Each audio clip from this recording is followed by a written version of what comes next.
अध्याय 18. श्री सद्गुरू संतवर योगीराज शंकर महाराज समर्थ. महाराजांच्या पूजेचा थाट, गुलाब पुष्पांचा हार घातला, उदबत्त्यांचा घमघमाट सुटला, आरती केली डौलात, साष्टांग केला नमस्कार, मस्तक ठेवले चरणांवर. महाराजांनी हात डोक्यावर फिरवुनी कवटाळले मज, घट्ट धरले महाराजांनी मम मस्तक त्यांच्या हृदया भिडुनी, शरीर मम गेले मोहरुनी, आनंद लाटा उसळल्या. महाराज इतके प्रसन्न दिसत 17 अध्याय जे लिहिले असत ते महाराजांना अगदी पसंत. पावती याची त्यामध्ये आता फलश्रुतीचा अध्याय. लिहावा फलश्रुतीचा असे काय, सांगितली तूच तीच लिहिली जाय, लेखणी माझ्या हातात. महाराजांचे धरून पाय फलश्रुतीचा हा अध्याय. येथे पहा सुरू होय दिव्य सुगंध दरवळला. जिथे सुगंध दरवळत तिथे महाराजांचे वास्तव्य असत, हे ठेवावे लक्षात. नमस्कार करावा, गुरु करावा असता लागत, म्हणून लोक गुरु करत. काय महिमा गुरुचा असं ठाऊक नसतो लोकांना. गुरुचा अगाध असे महिमा, गुरुच्या महत्वास नसे सीमा. गुरुच्या थोरवीस कसलीच उपमा देता येत नसेच. शास्त्र आहे सांगत, गुरु प्रत्यक्ष ब्रह्मदेव असत. गुरु विष्णूच साक्षात, गुरुच भगवान शंकर. हे 3 देव मुख्य असत, हे तिन्ही देव गुरु होत. गुरुत हे 3ही देव असत. एवढे महत्व गुरुला. पूजा केली जर गुरूंची, पूजा होते 3ही देवांची. जरुरीनं वेगळी पूजा करण्याची स्पष्ट अगदी होत असे. ब्रह्मा विष्णू महेशाहून अधिकार गुरूंचा थोर असूनही यालाही असे शास्त्र वचन.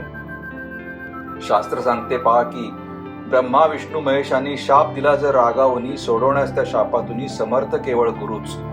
गुरूंनीच जर शाप दिला तर त्या शापातून सोडवण्याला ब्रह्मा विष्णू महेशाला सामर्थ्य नाही मुळीच. प्रारब्धामध्ये जे जे असते तेच देव देऊ शकतात. देवांच्या मुळीनं हातात प्रारब्ध बदलून टाकणे. प्रारब्धात जे लिहिले असत ते आपणून होत असे प्राप्त, न मागताही ते असे मिळत. जरुरीच काय देवाची. गुरुचे मात्र असे नसते. गुरु प्रारब्ध बदलतात, मनास येईल ते देतात. प्रारब्धात असो नसो, गुरुचा असा दिव्य महिमा, या महिम्याला नाही सीमा. गुरुला देणे कसली उपमा, कालत्रयी शक्य ना. गुरु म्हणजे गुरुच तर त्रैलोक्याचा आधार. ज्यांची माया अपरंपार, गुरु माऊली कृपाळू. किती गावेत गुरूंचे गुण, त्रैलोक्यावर ज्यांचे सदा ऋण. कशी सांगावी गुरूंची खूण, अनादि अनंत अगाध. गुरूंचा महिमा अपार, शिष्यही असावा लागतो तयार. गाडी आली गेली पार, शिष्य झोपून राहिला. अशा शिष्यास गुरूंच्या गाडीत बसण्याचा योग कधीतरी का येतो. ही तर कैलास एक्सप्रेस असत, हायगय येते मुळीना.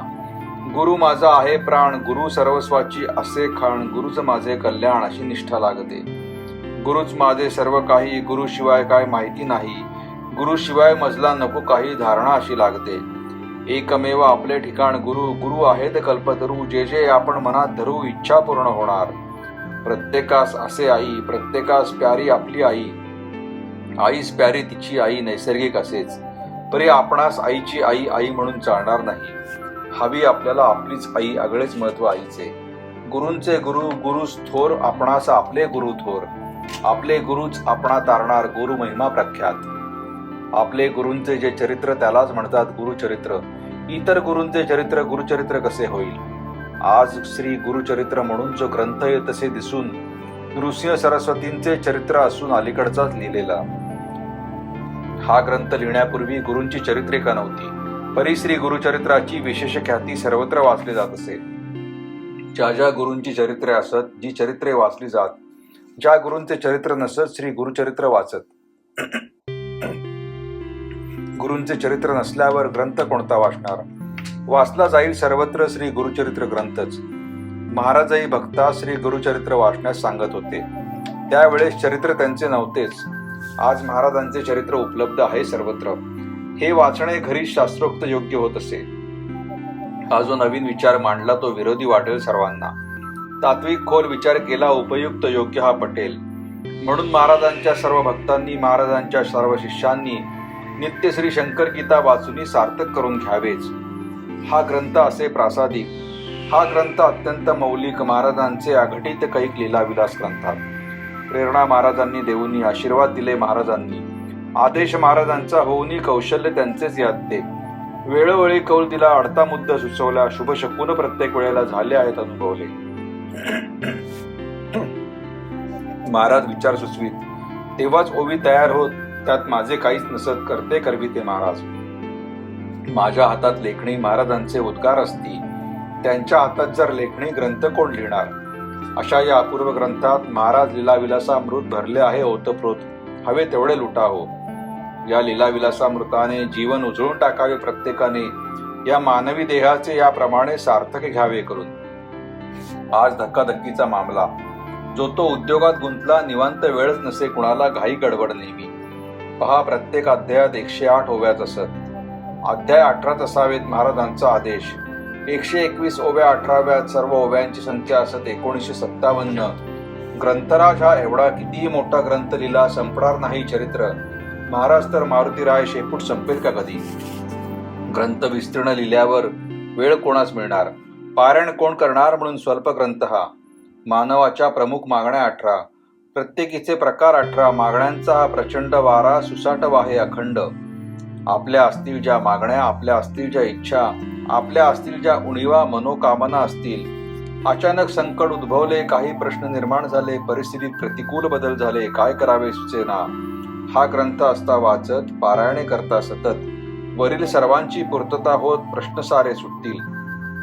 पूर्ण होतील साऱ्या मागण्या, पुरतील सर्वही आपल्या कामना, नष्ट होतील सगळ्या उणीवा, मनोकामना पुरतील.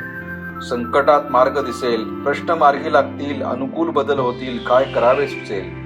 महाराजांवर असावी प्रीती, असावी अव्यभिचारी भक्ती, असावी महाराजांचीच आसक्ती, अढळ श्रद्धा असावी.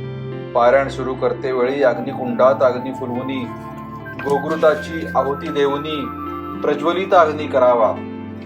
मच्छिंद्रनाथांची शांत धुनी महाराजांनी प्रज्वलित करुनी, धुनी म्हणजे अग्निहोत्र असूनी असे महत्व अग्नीस. ज्याला अग्निहोत्राची माहिती नाही त्याने अग्निहोत्र करावे, माहिती आहे त्याने अग्निहोत्र करावे, अन्यथा धुनीस पेटवावे. नाथपंथी खूणही महाराज नाथ संप्रदायी असत. शांत धुनी प्रज्वलित करत त्यात महाराजांचा हेतू असत, अखंड धुनी चालावी. पारायणे जेथे सुरू होत महाराज तेथे जातात. महाराजांसाठी लागतो एक पाठ स्वतंत्र. या पाठाची पूजा करून करावे महाराजांना आवाहन. महाराजांना नमस्कार करून पारायण सुरू करावे. सप्तह पद्धत पारायण. प्रथम दिनी ग्रंथ महाराज पूजन, पहिले 2 अध्याय वाचून नैवेद्य आरती करावी. पुढील 5 दिवसात रोज 3 अध्याय वाचावेत. 7व्या दिवशी एकच अध्याय 18वा वाचावा. पारायण पूर्ण करूनी महानैवेद्य आरती करूनी पारायणाची सांगता उरकुनी सप्ताह पद्धत अशी ही. रोज 1 अध्याय वाचुनी 18 दिवसात पारायण. रोज वाचिता अध्याय 2, पारायण 9 दिवसात होत असे. वाचणे अध्याय रोज 3, 6 दिवसांचे पारायण.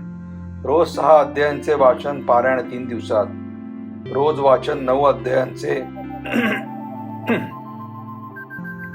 पारायण 2 दिवसांचे. बसल्या बैठकीत ग्रंथ पूर्ण करणे, पारायण 1 दिवसात. पारायणाच्या या पद्धती 7 प्रकारच्या त्या असती.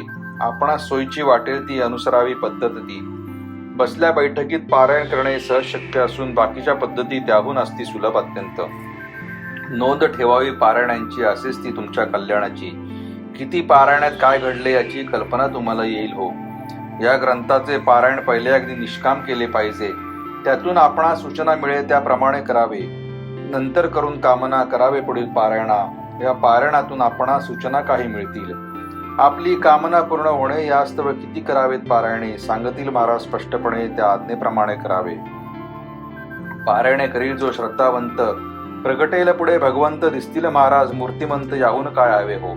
हा शाश्वत लाभ महान, अपूर्व अत्यंत मौल्यवान, अशाश्वत लाभ त्यामुळे लहान, पदार्थ केवळ. मौल्यवान लाभ मिळे त्यामुळे, त्यापासून शुल्लक लाभ का न मिळे. सागरी अथांग जल भरलेले चूळभर जल का न मिळे. प्रत्येक अध्याय या ग्रंथातील विशिष्ट कामना करील सफल.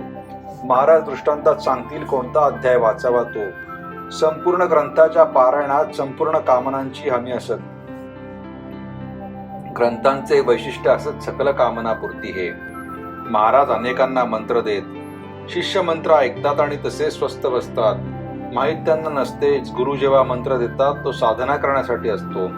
नित्य साधना असता करत सार्थक होईल जन्माचे. जन्माचे सुवर्ण होण्यास गुरु देतात मंत्र परीस. झोपला परीस घेऊन उशास उपयोग काय मंत्राचा. गुरूंनी आपणास मंत्र दिला त्याचा नित्य जप केला पाहिजे. किती अक्षरे मंत्राला मोजावीत आपण. किती अक्षरे इतके 1000 जप केला पाहिजे दिनभर. नित्य एवढा जप करणे जर शक्य नसेल, आपणा मंत्रांच्या अक्षरा एवढ्या माळा पाहिजेत जोडल्या, यात मात्र मुळीच सवलत नाही. एवढे तरी करावे, त्यातही काही कमी झाले, आपणास दोष लागत असे, तो दोषही जातो गुरुकडे, विचार याचा करा हो. नित्य जास्तीत जास्त जप करून नित्य नोंद ठेवावी लिहूनी, ऐसे सांगते निक्षुनी मंत्रशास्त्र स्पष्टच. या ग्रंथाचा मुख्य आधार आहेत भस्मे ओंकार. पारमार्थिक त्यांचा अधिकार महाराजांप्रमाणेच. 1980 मध्ये हे चरित्र लिहिण्याचे मी विचारित, त्यावेळी भस्मे काही न बोलत 8 वर्षांनी म्हणाले, आमच्या महाराजांचे चरित्र तुम्ही का नाही लिहित? मी विचारले तुम्हाला, 8 वर्षापूर्वी हे, तेव्हा महाराजांचा आदेश नसत, आज महाराजांचा आदेश असत. ग्रंथ लिहिण्याचे निश्चित होत पुण्यास गेलो दोघंही. दर्शन घेतले समाधीचे, निवेदन केले ग्रंथाचे, आशीर्वाद घेऊन महाराजांचे अनेकांना भेटलो. ज्या गावात महाराजांचे भक्त जाऊन त्या गावात माहिती अनुभव मिळवीत, अगदी सर्वांना भेटलो.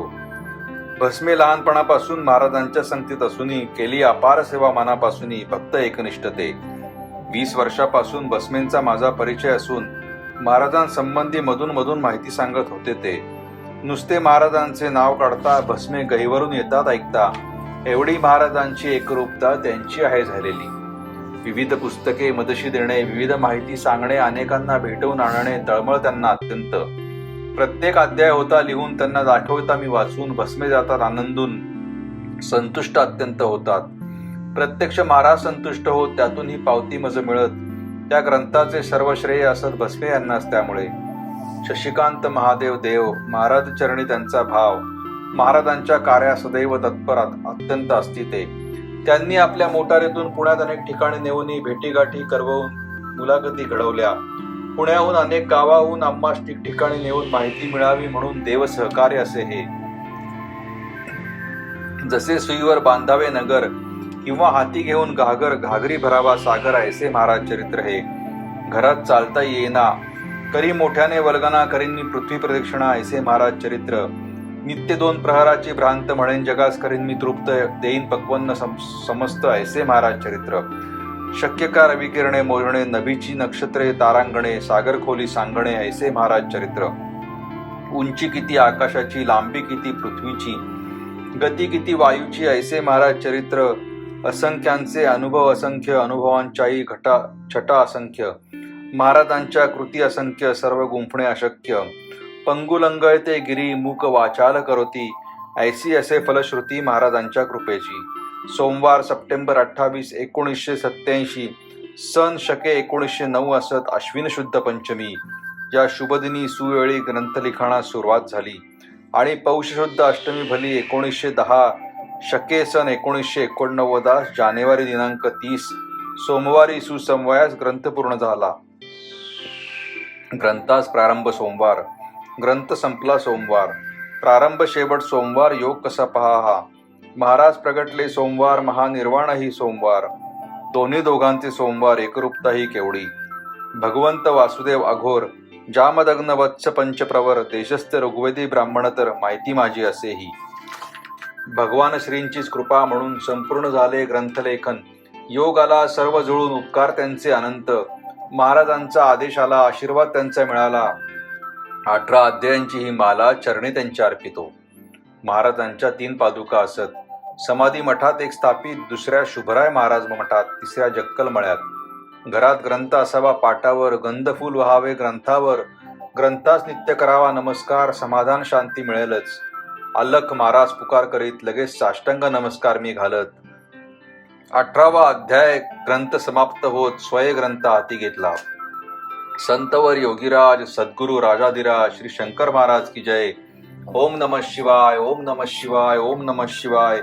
शिवहर शंकर नमामि शंकर, शिवशंकर शंभो. हे गिरिजापती भवानी शंकर, शिवशंकर शंभो शंभो शंभो शंभो. अवधूत चिंतन. श्री गुरुदेव दत्त. श्री स्वामी समर्थ महाराज की जय. अनंत कोटी ब्रह्मांड नायक राजाधिराज योगीराज श्री सद्गुरु अक्कलकोट निवासी श्री स्वामी समर्थ महाराज की जय. अनंत कोटी ब्रह्मांड नायक राजाधिराज योगीराज श्री सद्गुरु शंकर बाबा महाराज की जय. माऊली.